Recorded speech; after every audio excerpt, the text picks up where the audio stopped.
Je voudrais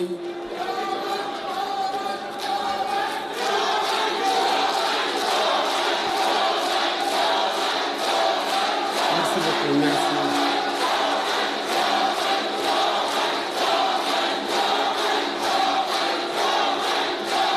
Merci beaucoup.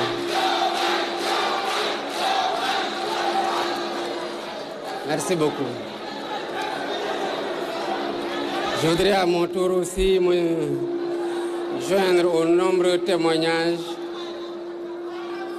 sur le président Abdoulaye Wade pour confirmer peut-être tout ce qui a été dit par ceux qui ont pris la parole pour l'histoire. Je l'ai eu au téléphone il y a quelques jours pour m'enquérir de son état de santé. Et sa réponse traduit tout ce que l'on connaît du président Abdoulaye Wade. J'ai eu l'impression d'écouter un homme qui a encore 30 ans et qui a toutes de grandes choses encore à accomplir. Il m'a dit, à part tant que metti yenn saa yi daal maa ngi ci forme bu baax.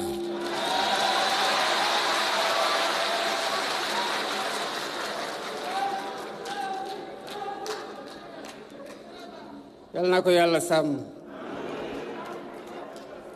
Monsieur le Premier ministre, Mesdames, Messieurs les ministres, honorables députés, Madame Sindiély Wade est membre de la famille du président Abdoulaye Wade. Monsieur Sidi Tchemoko Touré, vice-président de l'Internationale libérale. Mesdames, Messieurs les responsables et militants du Parti démocratique sénégalais. Mesdames, Messieurs les membres du corps diplomatique, notabilités religieuses et coutumières, distingués invités, Mesdames, Messieurs. Je voudrais un moment vous emprunter votre imagination. Imaginez donc un enfant qui ouvre les yeux dans le Sénégal des années 80, des années 20 plutôt, à quelques encablures d'une guerre qui aura meurtri le monde et que notre continent a payé de son sang. Cet enfant, né sous le ciel d'un pays pas encore libre, ne sait pas vraiment qu'il vivra 100 ans. Il ne sait pas qu'il verra tomber un empire, naître une nation, et qu'il présidera un jour à sa destinée. Il ne sait rien de tout cela. Il a seulement en lui cette chose que rien ne lui ôtera: le refus de la fatalité. Cet enfant, c'est Abdoulaye Wade.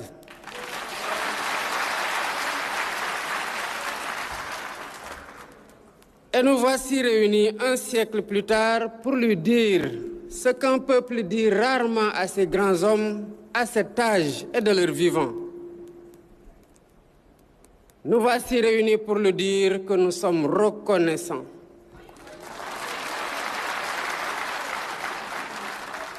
Nous voici réunis pour lui dire que nous n'avons rien oublié de tout ce qu'il nous a donné. 100 ans. 2 syllabes qu'un souffle suffit à dire et que toute une vie peine à remplir. 1 siècle. C'est l'âge des baobabs autour desquels se réunissaient jadis les anciens pour se souvenir. 1 siècle. C'est l'âge où une vie cesse d'appartenir à celui qui l'a vécu, pour revenir au peuple qui l'a vu se dresser. La vie du président Wade est plus ancienne que la République elle-même.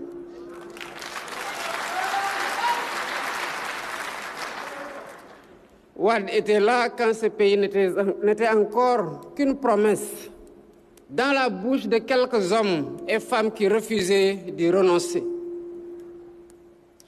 Voilà pourquoi j'ai accueilli avec gratitude la délégation du Parti démocratique sénégalais, venue solliciter mon haut patronage pour la célébration de ce centenaire. Mais je veux le dire d'emblée et le dire avec le cœur. Cet hommage déborde de toutes parts le cadre d'un parti.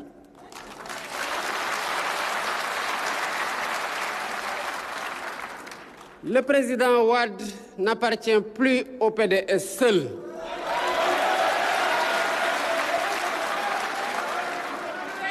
Ni à ceux qui l'ont aimé, ni même à ceux qui l'ont combattu. Il appartient au patrimoine de notre nation. Et c'est en notre nom à tous, par-delà les familles politiques et les fidélités d'un jour, que je m'adresse à lui. Je ne dresserai pas ici le bilan d'une vie, car elle est trop vaste pour une matinée. Et l'histoire qui, mieux que nos juges, s'en chargera à son temps. Je voudrais seulement, devant notre jeunesse surtout, m'arrêter sur quelques-unes de ses vertus, non pas pour les admirer dans le passé comme l'on visite le monument de la Renaissance, mais parce qu'elles ont pour notre temps quelque chose à nous enseigner. La première vertu du président Wade est la patience.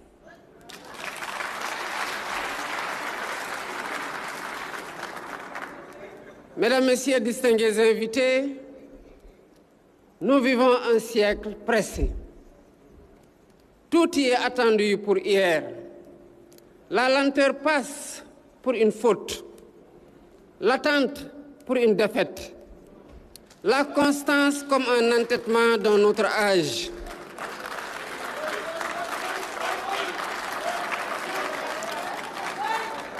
La vie du président Wade dit exactement le contraire. 4 fois, il s'est présenté au suffrage de ses compatriotes.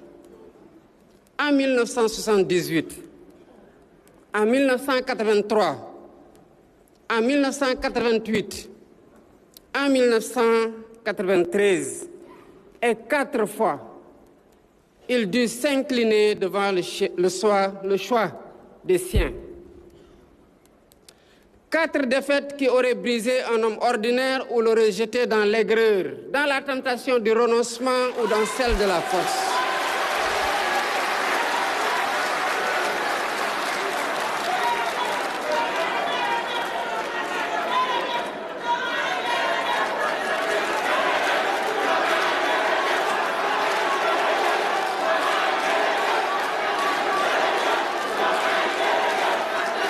Merci beaucoup. Merci. De ces 4 défaites, Wade en fit des marches, tout en refusant, disait-il, de marcher sur des cadavres dans sa conquête.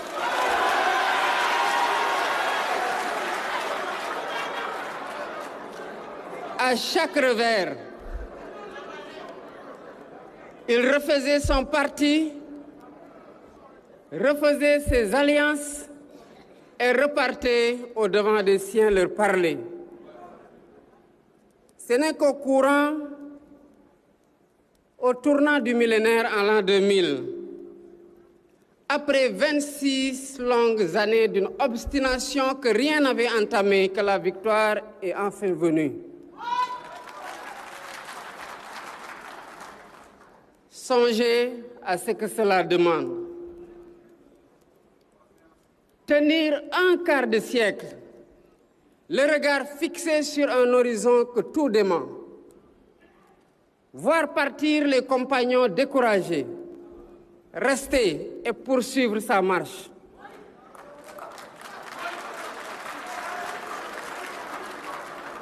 Faire de la patience une forme haute de courage, car il est plus difficile d'attendre sans faiblir que de céder à l'empressement d'un jour.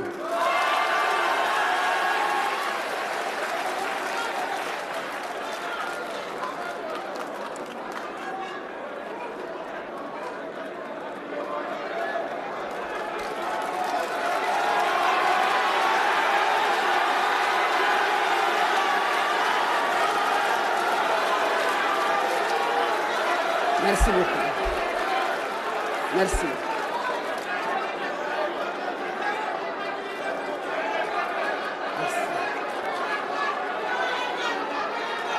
Merci. Merci. À la jeunesse à qui notre époque promet sans cesse que tout est facile et que tout est dû, cette vie, celle de Wade, enseigne une vérité plus rude et plus belle. Cette vérité, c'est que rien de durable ne naît dans la précipitation.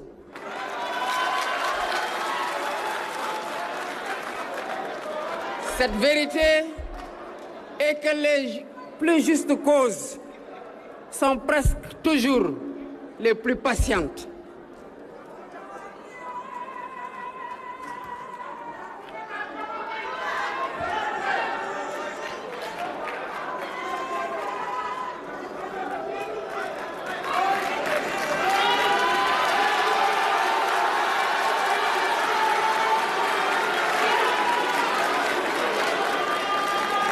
Merci beaucoup.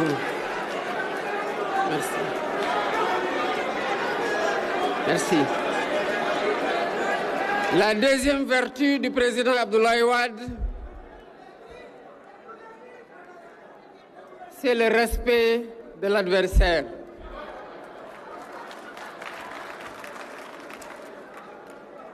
Mesdames, Messieurs, distingués invités, le combat du président Wade fut rude. Il connut la prison, la suspicion, les procès, l'exil intérieur de l'opposant que l'on cherche à faire taire. Ce furent des années de braise dont nous ne devons rien oublier, ni les épreuves endurées, ni les sacrifices de tant de Sénégalais sans nom qui ont payé eux aussi le prix de notre démocratie. Souvenons-nous-en, non pour ouvrir des plaies, mais pour mesurer ce que nous avons fini par tenir pour acquis. Senghor, son premier grand rival, le surnommé Ndiombor. C'est l'animal, dit-on, le plus rusé de nos contes et légendes. Mais ne nous y méprenons pas. Il y avait dans cette malice plus de connivence que de mépris. Il y avait de la reconnaissance entre deux intelligences qui se mesuraient et qui se respectaient. On a parfois voulu le peindre en homme de rupture, en tempérament de la radicalité. C'est peut-être l'avoir mal connu. Sous le tribun de combat, veillait un homme courtois, accessible, attentif aux égards dus à chacun et d'abord à ses adversaires.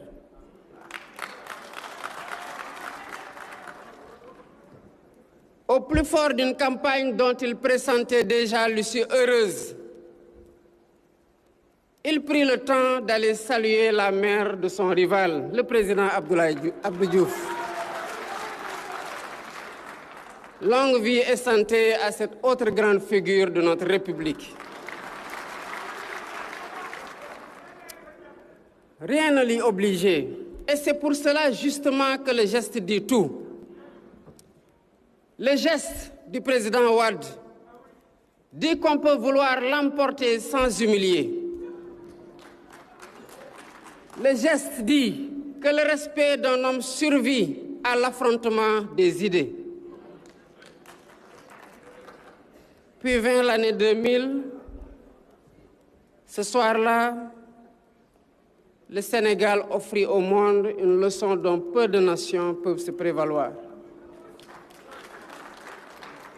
Au seuil de la défaite, le président Abdou Diouf ne contesta rien. Il ne retint rien. Il reconnut la victoire de son adversaire. Simplement, elle lui tendit la main. Ce geste est celui de Wade, qui le reçut sans esprit de revanche, épargnant au pays les convulsions que tant d'autres ont connues à pareille heure. Deux hommes que tout opposés écrivirent ensemble ce jour-là l'une des plus belles pages de notre histoire, celle où le pouvoir se transmet par la seule volonté du peuple et dans la grandeur. Jamais par la rue ni par la force.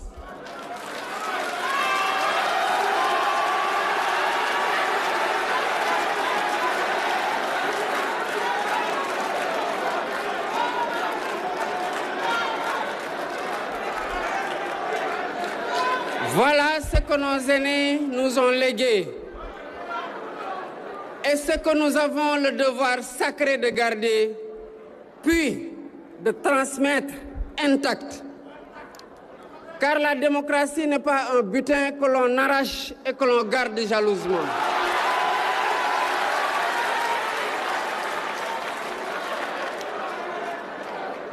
La démocratie, c'est une flamme que l'on se passe de main en main et qu'il ne faut jamais laisser s'éteindre.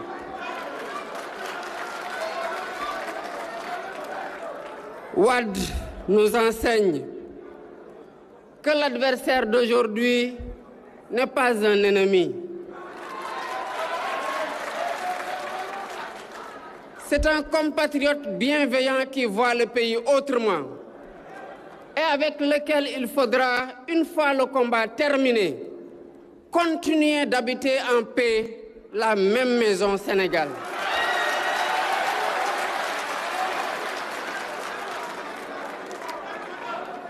Nos désaccords, si profonds soient-ils, demeurent des désaccords entre frères et sœurs.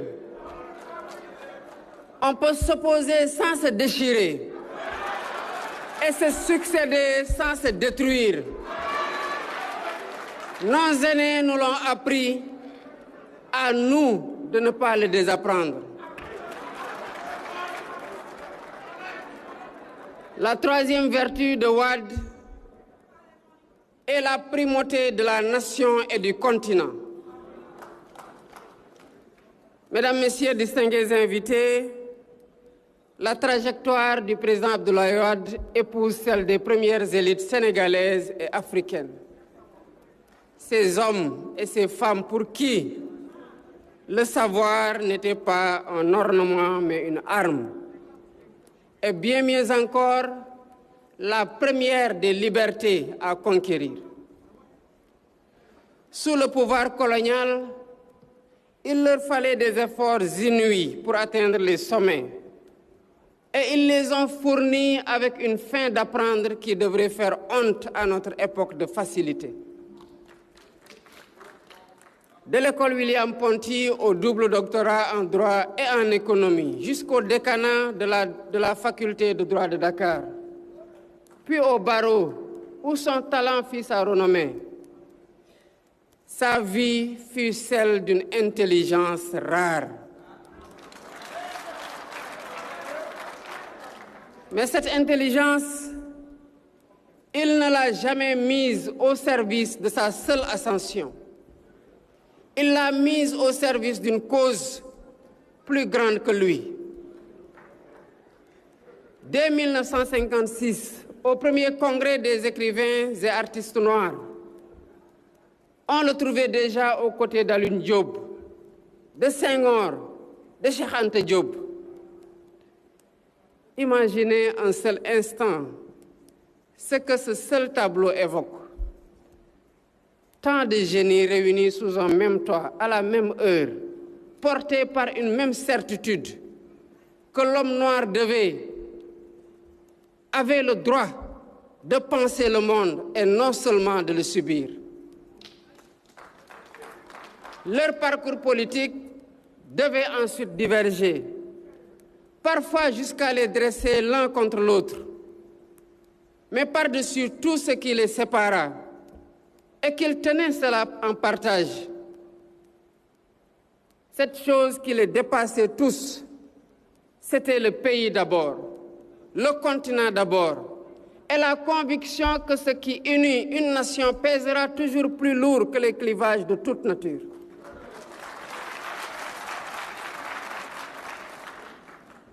Mesdames, Messieurs, distingués invités, s'il fallait nommer le fil qui traverse toute cette vie, je dirais qu'il s'agit du refus du misérabilisme. Jamais le président Wade n'a admis qu'un peuple pauvre fût condamné à penser étroitement. Il tenait que la rareté des moyens n'excuse jamais la pauvreté des ambitions et que la première des richesses d'une nation réside dans la hauteur du rêve qu'elle ose former pour elle-même. Là où d'autres voyaient des dépenses, il voyait des semailles. C'est ainsi qu'il fit de l'éducation une priorité absolue, un investissement pour l'avenir, le plus sûr de tous, celui que l'on place dans l'intelligence de ses propres enfants. Des cases des tout-petits, salués bien au-delà de nos frontières, aux universités essaimées à travers le territoire, il a parié sans relâche sur le génie africain. C'est la même foi qui fit de lui le bâtisseur que l'on connaît. Le grand théâtre où nous sommes réunis, le musée des civilisations noires, le monument de la Renaissance et tant de routes et d'ouvrages portent encore sa marque. On en a débattu car les grandes œuvres divisent toujours en leur temps. Et c'est le destin des bâtisseurs que de précéder le goût de leur époque. Mais toutes procédaient d'une seule idée, haute et exigeante, que ce pays méritait de voir grand et qu'il avait le droit à sa part de beauté, mais surtout qu'un Sénégalais ne devait jamais baisser le regard devant personne.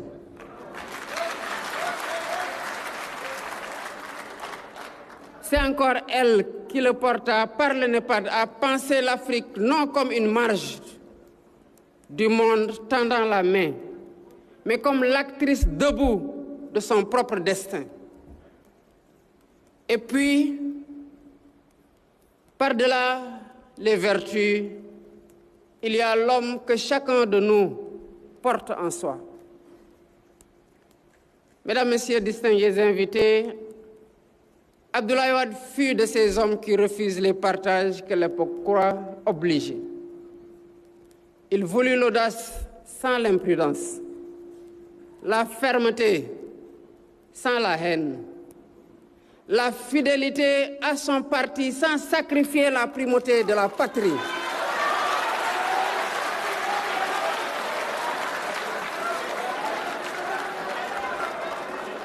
L'amour de l'Afrique sans le renoncement à l'universel.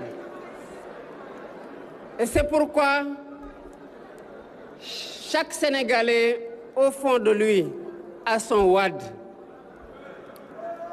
Celui de l'étudiant courbé sous la lampe, sûr que le savoir affranchit. Celui de l'avocat dont la robe défiait les puissants. Celui de l'opposant que l'on emprisonnait sans parvenir à le faire taire. Celui du tribun dont la parole soulevait les foules. Celui du bâtisseur qui redessina l'horizon du Sénégal. Celui du patriarche enfin, dont la longévité même est devenue une grâce que nous partageons aujourd'hui. Chacun de nous garde une image de lui, une colère, une formule, un rire qui n'appartient qu'à lui. Tel est le privilège des hommes qui ont vraiment vécu pour leur peuple. Ils ne laissent pas un souvenir. Ils en laissent autant qu'il y a de cœur pour les porter. Un homme de combat, jamais de rancune.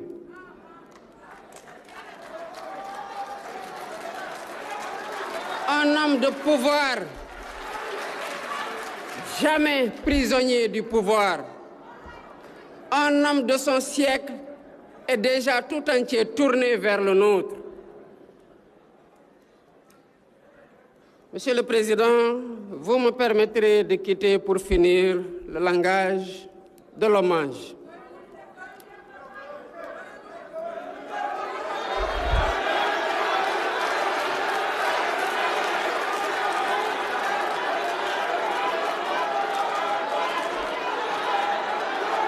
Merci beaucoup. Merci beaucoup. Monsieur le Président,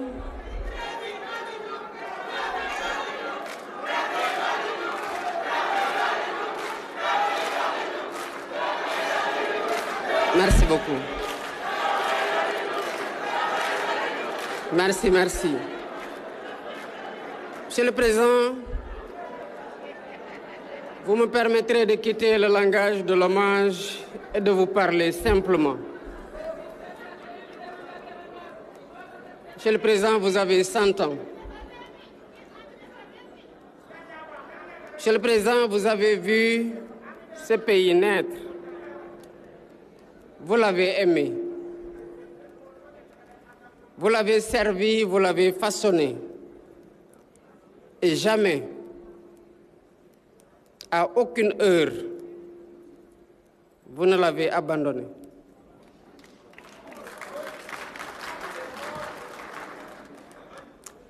Vous nous avez appris des choses que vous n'enseignez peut-être pas exprès. Vous nous avez appris que la patience est une force et non une faiblesse. Vous nous avez appris que l'on peut perdre longtemps sans être vaincu. Vous nous avez appris que l'adversaire d'un jour n'est pas un ennemi et qu'il peut même devenir le partenaire du lendemain.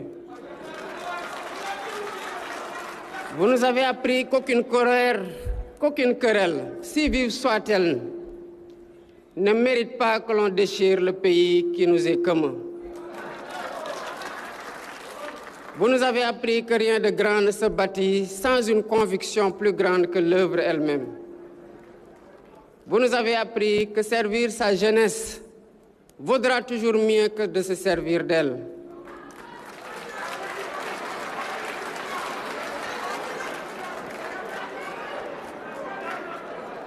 Et permettez-moi, Monsieur le Président, pour finir, une confidence. Aux heures où la fonction est la plus solitaire, il est des présences anciennes vers lesquelles l'esprit se tourne. La vôtre est assurément de celle-là. Non pas pour les réponses que vous auriez données, car chaque temps a les siennes, mais pour cette manière que vous aviez de ne jamais désespérer du Sénégal, ou même d'un compagnon qui se perd dans l'acrimonie et dans la haine de l'autre.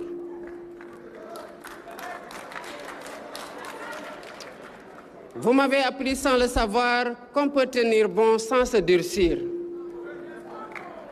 et continuer d'aimer profondément un pays qui vous éprouve. Cela, Monsieur le Président, aucun manuel ne l'enseigne. On le reçoit humblement de ceux qui ont servi la nation avant nous et qui l'ont fait grandir. Vivez longtemps parmi nous, Monsieur le Président. Le Sénégal n'a pas fini d'apprendre de vous. Que Dieu vous garde. en santé. Joyeux anniversaire. Jërëjëf Wade. Gàcce ngalaama. Je vous remercie.